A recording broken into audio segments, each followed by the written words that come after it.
Assalamualaikum teman-teman. Hai semuanya, balik lagi sama aku Junita. Jadi malam ini kita akan bahas perusahaan es krim ice. Semua pada tahu kan produk-produk es krim ice itu yang mana aja. Jadi perusahaan es krim ice ini sempat viral di awal tahun 2020 karena pekerja yang bekerja di sana itu pada mogok kerja. Nah, emang kenapa? Apa yang terjadi di dalam perusahaan ini? Ayo kita cari tahu bareng-bareng. Jadi, yang belum tahu, perusahaan es krim ice ini merupakan perusahaan lisensi yang menggerakkan industri es krim dari Singapura yang kemudian mendirikan pabrik es krim di Indonesia, yaitu PT Alpenfood Industry yang bertempat di Bekasi, Jawa Barat. Nah, perusahaan es ini mengalami masalah ketenaga kerjaan dalam perusahaannya. Sumber media berita mengatakan bahwa buruh perusahaan es ini melakukan pemogokan kerja karena berbagai permasalahan yang terjadi di antara pihak perusahaan yang kurang memperhatikan dan peduli terhadap pihak buruh yang bekerja pada perusahaan tersebut. Jadi, sebelum saya langsung ke inti-intinya, kita bahas dulu ya pihak-pihak yang terlibat. Pihak-pihak yang terlibat dari konflik itu dari buruh, Serikat Buruh itu ada Sarina sebagai juru bicara Serikat Buruh Demokratik Kerakyatan atau FSEDAR. Yang kedua itu SGBBI, Serikat Gerakan Buruh Bumi Indonesia Alpen Food Industry. Yang ketiga tuh ada Indra Permana sebagai koordinator Komite Solidaritas Perjuangan untuk Buruh. Kalau dari pihak perusahaan itu adalah Simon Audrey Halomuan sebagai legal corporate Alpen Food Industry. Yang kedua itu ada Silvina Zong Sin Yun yaitu Humas Ice Group Holding PT. Yang selanjutnya adalah kronologi perselisihan. Nah, kronologi perselisihan ini antara tim manajemen ICE dan Serikat Buruh ini sudah berlangsung sejak lama dan sempat menjadi buah bibir di media sosial karena sejak tahun 2017 SGBB itu mempersoalkan berbagai kondisi kerja yang dirasa tidak ideal dengan ketentuan undang-undang yang berlaku. Sarina itu mengungkapkan bahwa pada tahun 2017 mogok kerja buruh yang melakukan mogok kerja dikarenakan karena berbagai masalah yang melibatkan pekerja pada perusahaan seperti penurunan upah, kondisi kerja ibu hamil pada malam hari, kontaminasi lingkungan, mutasi pekerja terhadap anggota serikat, hingga pemutusan hubungan kerja. Sempat mereda pada tahun 2019, kasusnya itu kembali lagi mencuat, dan menurut Sarina ini buruh itu merasa dibohongi karena diberikan cek mundur yang kosong. Kemudian poin lainnya itu SGBB itu adalah jam kerja malam hari yang masih diberlakukan kepada perempuan hamil meski telah dikeluarkan surat rekomendasi oleh Komnas Perempuan. Kemudian pada Oktober 2019 adanya kebocoran amonia di gudang bahan jadi perusahaan. Kemudian belum mencapai kesepakatan, SGBB itu menyatakan akan menempuh jalur hukum dalam mencapai hak dan tuntutan mereka. Itulah yang menyebabkan mogok kerja itu dilakukan. Kemudian PT Alpen Food Industry atau PT AFI yang memproduksi es krim ice ini menjawab isu tentang aksi mogok kerja yang dilakukan oleh para buruh yang dilakukan sejak tanggal 21 Februari. Yang pertama, tentang sistem pengupahan. Menurut Simon, mereka atau pihak dari PT AFI itu telah melakukan sesuai dengan kebijakan dan sesuai dengan undang-undang. Perusahaan mereka tuh telah memberikan upah yang sesuai dengan perhitungan yang diberikan untuk para buruh. Simon berharap SGBBI mengikuti saran mediator untuk mengajukan gugatan ke pengadilan hubungan industrial jika merasa permasalahan itu masih menemui kebuntuan, bukan melalui unjuk rasa dengan menyampaikan isu-isu yang dinilai tidak benar. Yang kedua, untuk isu cek kosong, kuasa hukum ICE itu membantah akan pemberian cek tersebut. Simon menyebutkan bahwa PT AFI itu tidak pernah memberikan bonus dalam bentuk cek. Ia juga mempersilahkan SGBB untuk menempuh jalur hukum jika dirasa perusahaan itu sendiri melanggar hukum. Kemudian yang ketiga, untuk beban kerja buruh hamil, poin-poinnya Simon meyakini pihaknya itu sudah memenuhi ketentuan yang disebutkan dalam pasal 72 Undang-Undang Ayat 13 tahun 2003 tentang ketenagakerjaan. Dalam pasal tersebut itu pengusaha melarang mempekerjakan pekerja perempuan hamil masuk pada shift malam, yaitu pada jam 11 hingga jam 7 pagi. Dan Simon menyatakan bahwa telah memberikan gizi yang baik untuk para ibu-ibu hamil yang mengandung, seperti memberikan camilan roti atau makanan dengan suplai gizi dan memberikan susu kotak. Kemudian perusahaan juga setiap 2 minggu sekali mendatangkan bidan serta perawat untuk memastikan kesehatan buruh. Berdasarkan catatan perusahaan, terdapat 14 dari 91 buruh hamil yang mengalami keguguran. Karena angka itu dinilai cukup tinggi, maka oleh manajemen perusahaan melakukan medical check up oleh rumah sakit Omni khusus pada buruh hamil yang mengalami keguguran. Nah, hasilnya keguguran itu tuh tidak berkaitan dengan kondisi kerja. Yang keempat, kesehatan dan keselamatan kerja atau K3. Menurut Simon, PT AFI itu bahkan membuka bagi masyarakat umum untuk berkunjung ke pabrik di Mojokerto untuk melihat proses produksi langsung.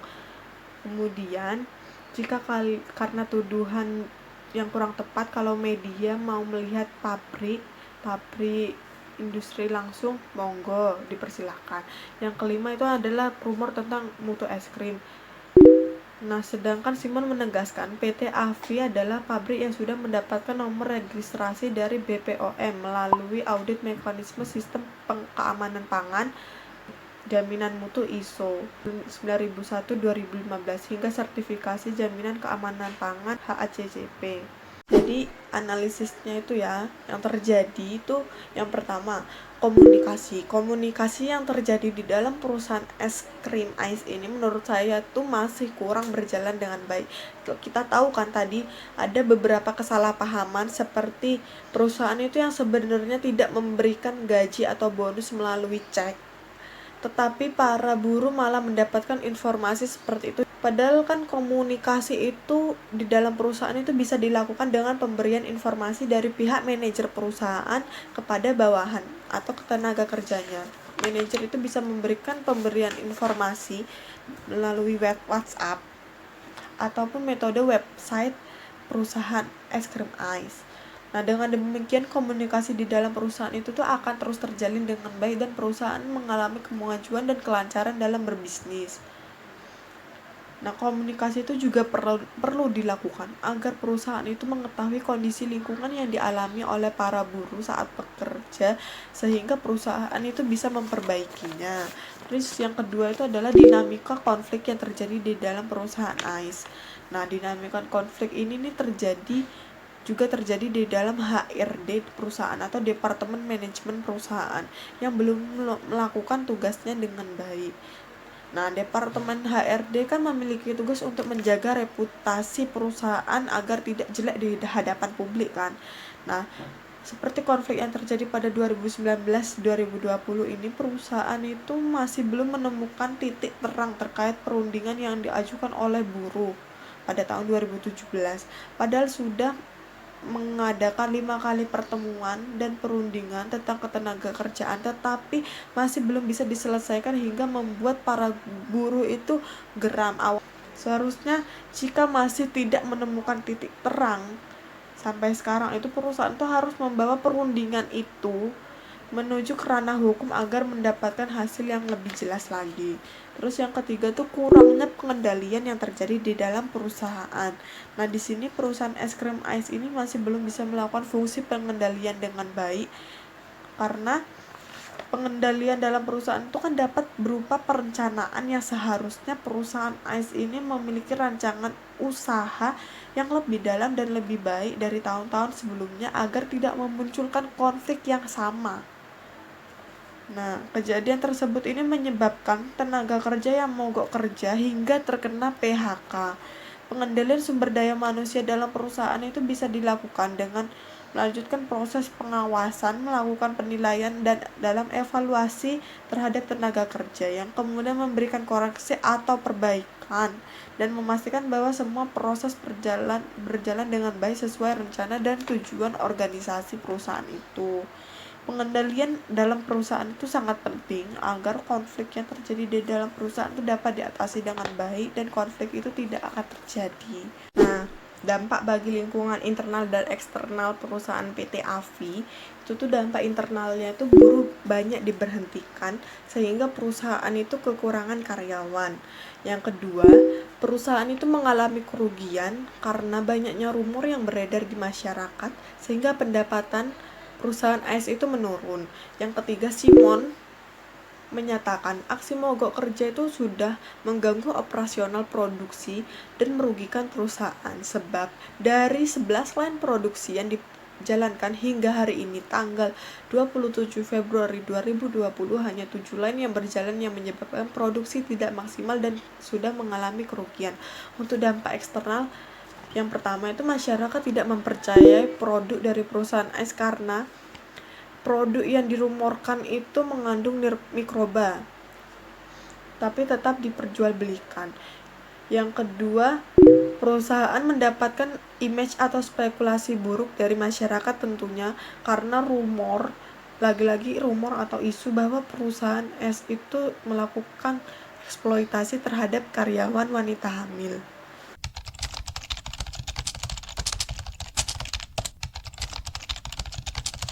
Terakhir itu kita akan membahas solusi. Nah, solusinya itu harusnya dalam menangani ketenaga kerjaan, perusahaan AS itu perlu mengatur dan membuat aturan perusahaan yang lebih jelas, adil, dan saling menguntungkan antara pihak perusahaan dengan pihak buruh. Perusahaan AS ini juga perlu sering mengecek kualitas dan keamanan terkait mesin-mesin yang digunakan dalam pembuatan produk es krim dalam perusahaan. Pengecekan rutin itu harus dilakukan agar tidak terjadi lagi kebocoran mesin-mesin yang menyebabkan gas-gas kimia mesin menyebar hingga merusak kesehatan tenaga kerja ataupun buruh dari yang bekerja di sana, karena gas-gas itu kan bisa saja merusak kualitas produk makanan atau minuman yang dihasilkan dari perusahaan tersebut. Terus yang ketiga, perusahaan es ini perlu menyusun rancangan baru dalam hal apa yang harus dilakukan perusahaan es ke depannya, memikirkan tentang para tenaga kerja, misalnya produk perusahaan dan lain-lain yang mencangkup perusahaan sehingga kejadian yang merugikan perusahaan AS itu nantinya tidak akan terulang kembali. Nah, yang terakhir, perusahaan AS ini perlu melakukan CSR lebih kepada masyarakat agar dapat mengubah nama baik yang sempat menjatuhkan nama perusahaan mereka. Nah, salah satu contoh CSR yang sudah dilakukan perusahaan AS pada saat pandemi COVID-19 ini adalah memberikan APD serta kurang lebih 500.000 es krim untuk tenaga medis di 13 rumah sakit di Jabodetabek sehingga perusahaan AS ini mendapatkan penghargaan Indonesia Top Corporate Social Responsibility of the Year 2020.